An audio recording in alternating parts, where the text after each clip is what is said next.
In diesem Video sprechen wir einmal darüber, warum es so wichtig ist, dass du Werbung machst und vor allen Dingen, wie du Werbung machst. Denn wer nicht wirbt, ja, der stirbt, ne?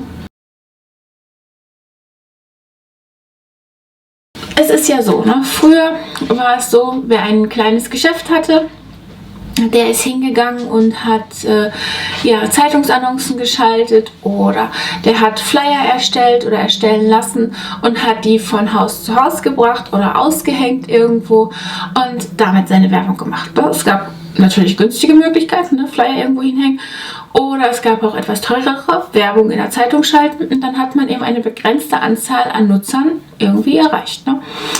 Heute ist es so, und das ist ein ganz großer Fortschritt in unserer heutigen Technologie, wir können die Menschen, die unser Produkt wollen, auf dem Kanal unserer Wahl ganz speziell erreichen mit einem, nicht minimalen Aufwand, will ich nicht sagen, aber mit einem geringen Aufwand und dazu noch mit einem ganz kleinen finanziellen Aufwand oder auch gar keinem finanziellen Aufwand.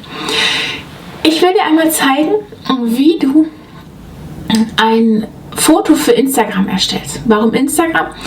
Instagram ist eine Plattform, die von Millionen von Nutzern jeden Monat aufgesucht wird, wo richtig alle ganz wild drauf sind, ne? Wo jeder sein Handy hat und mal eben bei Instagram draufklickt und sich mal eben ein paar Bilder aussucht, ein bisschen liked, ein bisschen guckt, ein bisschen, haben wir alle schon gemacht, ne? Und deswegen ist Instagram eine unglaublich wichtige Plattform für dein Geschäft, wenn du im künstlerischen Bereich tätig bist. Und als Grafikdesigner, als Künstler oder Illustrator bist du irgendwie im künstlerischen Bereich tätig, und was musst du dann machen? Natürlich zeigen, was du machst. Und das kann man am besten auf Instagram. Pinterest ist noch eine andere Möglichkeit. Natürlich gibt es auch YouTube, wo du Sachen zeigen kannst. Aber Instagram ist erst einmal eine sehr kostengünstige Möglichkeit. Der Account ist absolut kostenlos. Das Erstellen der Bilder kann absolut kostenlos sein. Ich zeige dir jetzt wie. Und das Werben kann dort auch absolut kostenlos sein. Ja, und dafür gehen wir jetzt einmal an den Rechner und ich zeige dir, wie du dir ein Instagram-Template erstellst. Ich habe jetzt hier einmal Photoshop geöffnet. Und du siehst, ich habe hier schon ein Template aufgemacht. Du kannst jedes andere Programm nehmen. Also es ist nicht unbedingt nötig, dass du Photoshop nimmst. Aber Photoshop wird früher oder später das Programm deiner Wahl sein. Du kannst dir eine 30-Tage-Version runterladen und kannst das Ganze einmal ausprobieren. Du kannst es aber auch mit jedem anderen Programm, was in irgendeiner Art und Weise Ebenen beherrscht, nacharbeiten. Ich zeige es dir jetzt einmal in Photoshop, weil ich denke, dass das zukunftsweisend ist, sagen wir es mal so. Ich habe hier mal ein Bild erstellt. Ich mache mal Command-Alt-I. Das zeigt mir nämlich, wie groß dieses Bild ist, und ich stelle das hier mal um in Pixel. Und du siehst, das sind 1000 mal 1000 Pixel in 300 dpi. 300 dpi brauchst du nicht, weil du willst das Ganze ja nicht drucken, sondern du möchtest das Ganze auf Instagram hochladen. Das heißt, für die Auflösung im Web reichen 72 dpi.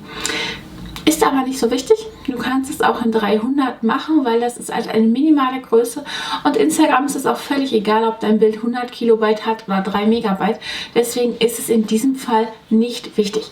Wenn du es auf deine Webseite hochlädst, dann ist das natürlich schon etwas anderes, ne? Dann wollen wir natürlich einen relativ kleinen KB-Wert haben, damit deine Webseite nicht immer langsamer und langsamer wird. Ja? Deswegen gehe ich jetzt mal hier hin und erstelle mal ein neues Dokument und zeige dir einmal, wie ich das hier erstellt habe. Also, ich mache mal Command N, kann ich ein neues machen, oder ich gehe hier auf Datei neu und kann ebenfalls ein neues machen und mache das Ganze in 1000 mal 1000 Pixel.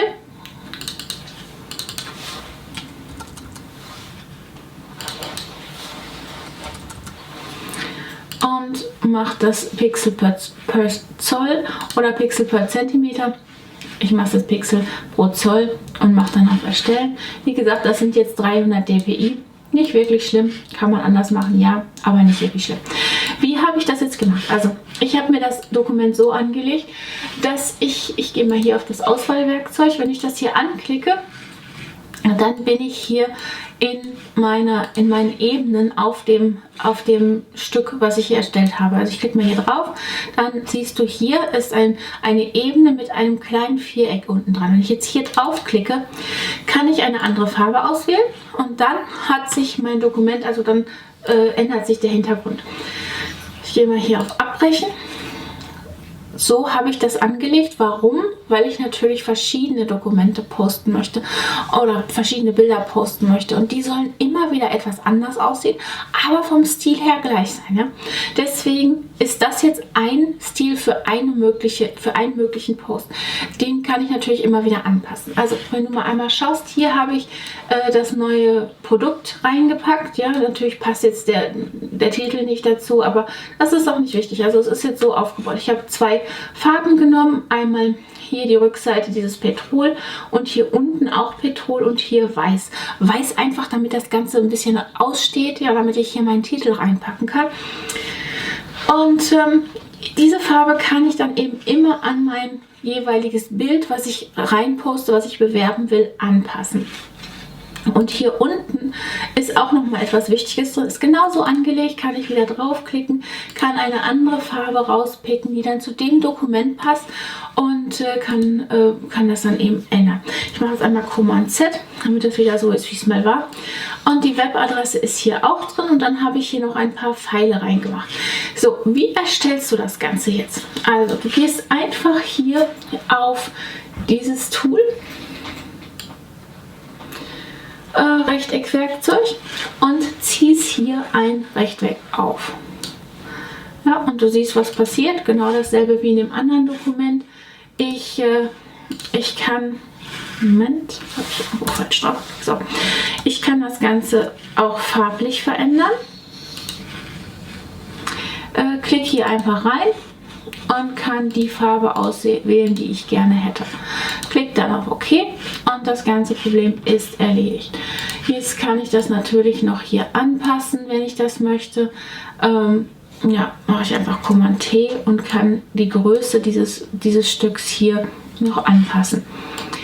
So, jetzt passt sich das dimensional an und wenn ich das hier ausstelle, dann kann ich das so groß ziehen, wie ich das haben möchte. So, das wäre schon mal das erste. Jetzt brauche ich hier unten noch so ein kleines Stück. Dazu dupliziere ich einfach diese Ebene. Mache ich wieder Command J und dann mache ich Command T, weil ich habe ja jetzt zwei davon. Also ziehe ich das nach unten und mache das viel kleiner, damit ich hier diesen weißen Bereich frei habe. Ich stelle jetzt gerade fest, dass dieses hier ein bisschen mehr hat als das. Also gehe ich nochmal hier drauf, mache wieder Command T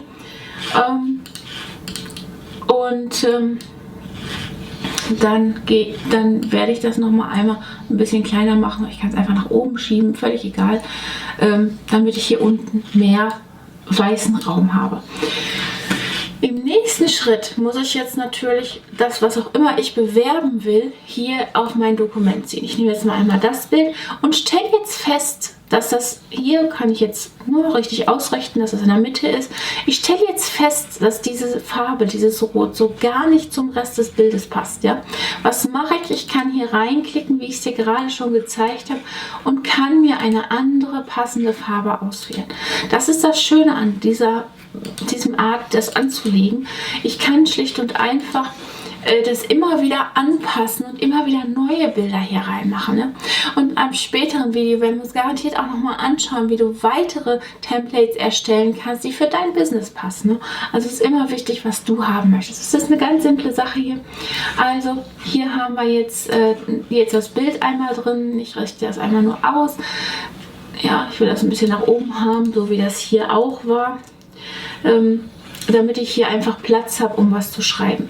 So, jetzt möchte ich das ankündigen, ne? Neuauflage oder neue Veröffentlichung.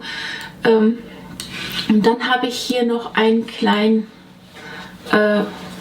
Tesafilmstreifen erstellt. Wie habe ich das gemacht? Auch das ist ganz, ganz einfach. Wir machen uns eine neue Ebene. Mache ich jetzt hier einmal drauf. Ziehe mir ein kleines Rechteck auf, das kann ich später noch ändern. Jetzt fülle ich das mit einer Farbe meiner Wahl, in dem Fall habe ich Weiß genommen und gehe hier auf den Fülleimer, der liegt jetzt hier drunter und fülle das. Mach Command D, um die Auswahl aufzuheben. Und dann gehe ich hin und ja, zackel das so ein bisschen an. Ne? Das mache ich einfach, indem ich hier das Radiergummi benutze. Gehe hier drauf und suche mir hier ein Radiergummi aus und dann kann ich das natürlich auch in der Größe ändern. Ja, so dürfte reichen, vielleicht sogar noch ein bisschen kleiner. Und dann gehe ich hier einfach rein und franzt ein bisschen die Ecken aus, ne? Wie das auch bei einem Tesafilm ist. Wenn ich das dann hier oben möchte, ich kann das natürlich da auch komplett weglassen und nur die Seiten ein wenig ausfransen, wie das ist, wenn man das eben so abreißt. Ne? Das bleibt auch dir überlassen. Um das Ganze noch ein bisschen realistischer zu machen, können wir hier noch einen kleinen Schatten drauflegen. Das machen wir, indem wir mit der rechten Maustaste da draufklicken auf Fülloption und dann gehe ich hier unten auf Schlagschatten. Und du siehst, hier ist jetzt schon ein kleiner Schatten drauf und das dürfte eigentlich schon reichen. Aber ich kann hier noch ein bisschen rumspielen. Ne? Ich kann auch gucken.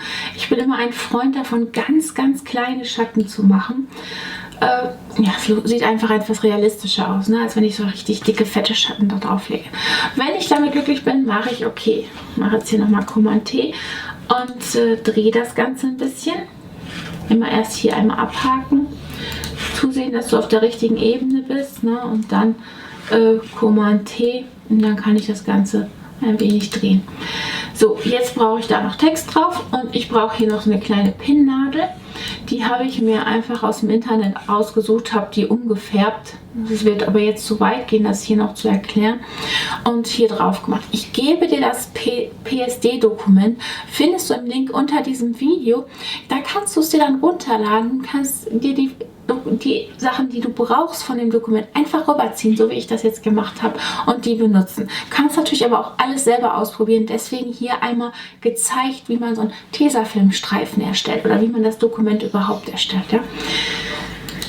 So, im nächsten Schritt, also auch hier wieder, du kannst jetzt einfach hier hingehen und kannst dir den Pfeil, den ich hier gemacht habe, einfach rüberziehen. Ja, können wir hier so einfach nehmen und eine andere Farbe geben. Du kannst den aber auch selber machen. Wie habe ich das gemacht? Ich bin hier zu Google gegangen, habe eingegeben Shapes Errors Photoshop und dann habe ich verschiedene Shapes bekommen. Die kann ich bei Photoshop reinladen und dann kann ich an dem, was ich auch immer bekommen habe, noch ein wenig rumbasteln. Das heißt, in dem Fall habe ich hier das Ende abgeschnitten, weil das hier so Zacken dran hatte. Das wollte ich nicht, deswegen habe ich mir das abgeschnitten. Auch das führt jetzt zu weit für ein schnelles Dokument. Wie gesagt, im Link unter dem Video kannst du dir das runterladen. Du musst dich dafür in meinen Newsletter eintragen. Du kannst dich aber auch sofort wieder austragen und hast dann Zugriff auf alle Dateien, die ich da drin habe in meiner kleinen Schatzkiste für dich, weil da gibt es noch ganz, ganz viele Dokumente zu Tutorials, die wir hier auf YouTube haben und wo du das dann einfach ausprobieren kannst. Ja, also hier, also der Pfeil, wie der Ganze jetzt eine andere Farbe bekommt, ist ganz, ganz simpel. Du siehst, hier ist auch wieder ein Schatten drauf, rechte Maustaste, Fülloption. Den kannst du hier natürlich auch jederzeit ändern. Du siehst, hier habe ich ein bisschen mehr Schatten drauf gemacht. Kannst du ändern, kann man ganz klein machen, wie auch immer du das magst. Und jetzt kann ich hingehen und die Farbe ändern, einfach indem ich hier in die Vordergrundfarbe klicke. Jetzt picke ich mir eine Farbe aus dem Dokument, klicke auf OK und auf den Fülleimer und fülle dann meinen Pfeil mit einer anderen Farbe. So, und ja, was brauchen wir noch? Jetzt müssen wir hier vielleicht noch ein bisschen was schreiben, dieses New Release. Ich bastel das gleich nochmal hier zusammen. Ja, also einmal mein Pfeil, der kommt jetzt hier hin. Und ja, wenn du was da reinschreiben willst, ich gehe jetzt mal hier auf Weiß, weil ich brauche ich brauche jetzt Schwarz als Farbe zum Schreiben. Und dann habe ich Able als Schriftart. Du kannst natürlich nehmen, was immer du magst. Ich tippe jetzt einfach einmal hier rein und schreibe hier Make This. ja, ich habe Able und Shoreline, also in dem Fall ist es offensichtlich Shoreline. Also Schriftart ändern, dazu markierst du, was auch immer du hast, klickst hier oben rein, tippst das ein oder aus dem Dropdown-Menü kannst du das auch einfach auswählen. Ja? Also ich tippe jetzt einfach mal hier Shoreline ein und dann sollte eigentlich die Schriftart angezeigt werden, was sie jetzt irgendwie nicht tut. Da haben wir sie. Okay, jetzt hake ich das hier wieder ab, bestätige das, mache Command T und drehe das ein bisschen und passe das Ganze an der Größe an. Und schon habe ich meinen Tesafilmstreifen in der richtigen Größe und kann das hier einfach reinsetzen. Ja, so, das war ja schon mal nicht schwer. Ne? Jetzt brauchen wir hier noch unseren New Release. Ja, auch kein Problem. Ich klicke wieder auf das T. Jetzt brauche ich weiß, also hier einmal die Farbe ändern. Tipp hier oben hin New. Will das dann in Able haben. Also wieder hier reinklicken, Able eintippen. Und wir haben hier New stehen. Abhaken. Und hier drunter schreibe ich jetzt Release. Du siehst, ich baue das jetzt einfach nach, auch wenn es Englisch ist. Ändern der Farbe oder ändern von was auch immer. Einfach markieren und dann hier oben wieder eintippen. Ich spiele einfach mit diesen beiden Schriftarten. Also das wieder auf Shoreline stellen und hier drehen können wir das gleich auch noch ein bisschen. Erstmal mache ich das nur dahin. Mache es ein bisschen größer, weil das hätte ich gerne. Ne? Soll ja wirklich auch gesehen werden. Ne? Deswegen, also, jetzt mache ich Command T und drehe das Ganze wieder ein bisschen. So.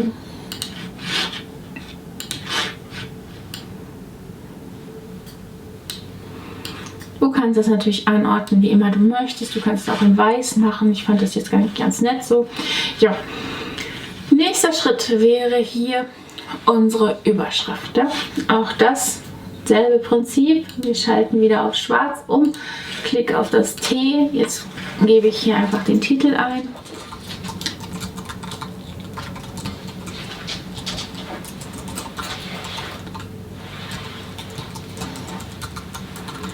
Vibrant Fall Collection.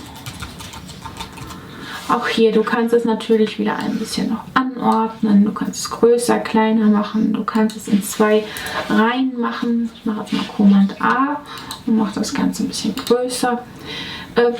Was immer eine gute Idee ist auf Instagram, ist, dass du direkt hier reinschreibst, wofür dein Produkt gut ist oder was in deinem Produkt drin ist. Ja? Also wenn das Produkt ist jetzt hier gut für Designer, da können die irgendwelche Texturen daraus erstellen, dann sollte das hier drin stehen. Ne? Ich ziehe jetzt einfach mal nur das hier rüber, damit es für dich jetzt nicht langweilig wird. Jetzt siehst du schon, ich ziehe jetzt alles rüber, das muss ich natürlich löschen. Ja, jetzt löschen wir einfach das, was wir nicht brauchen, also wieder auf das Textmodul oder Tool hier. Klicke ich einmal hier rein und lösche das raus, was ich nicht brauche. So, es geht ja jetzt nur ums Zeigen. Jetzt nutze ich denselben Pfeil, den ich hier genommen habe, auch unten für meine Webadresse. Die ist auch immer ganz wichtig. Klar, du kannst immer sagen, dein Link ist in der Bio, in der Biografie. Ja, stimmt, mag sein. Aber was ist, wenn du den Link änderst? Ne? Der ändert sich ja nun mal mit der Zeit. Es sei denn, du hast das so angelegt, dass du immer wieder ein Produkt bewirbst oder eine lange Linkliste von Produkten hast. Ja, kann man auch machen, natürlich. Ist auch eigentlich eine gute Idee. Aber es ist immer schon ganz gut zu wissen, mit wem man es zu tun hat. Ne? Deswegen hier kann ich einfach meine Webadresse eingeben. Dafür ist das hier unten gemacht. Und ich nehme jetzt hier einfach mal meinen Pfeil, klicke da drauf, damit ich die Ebene ausgewählt habe, mache Command J, damit ich den hier runterziehen kann. Und dann kann ich den schon mal positionieren. Und du siehst jetzt schon, mein Pfeil zeigt anders. Ne? Der ist jetzt nicht so, sondern so rum. Kein Problem. Kann ich drehen. Kann ich spiegeln. Dazu gehe ich unter Bearbeiten, Transformieren und horizontal spiegeln oder eben auch vertikal spiegeln. Kann ich hier alles machen. Ja, und je nachdem, was du dann haben willst, ich gehe nochmal zurück und tippe sofort auf das Richtige, damit du weißt, wie das funktioniert. Hier einfach nur vertikal spiegeln. So, jetzt Command T. Und jetzt haben wir es auch so, wie es auf der anderen Seite ist. So, passt alles schön zusammen. Jetzt kommt noch die Webadresse hier rein.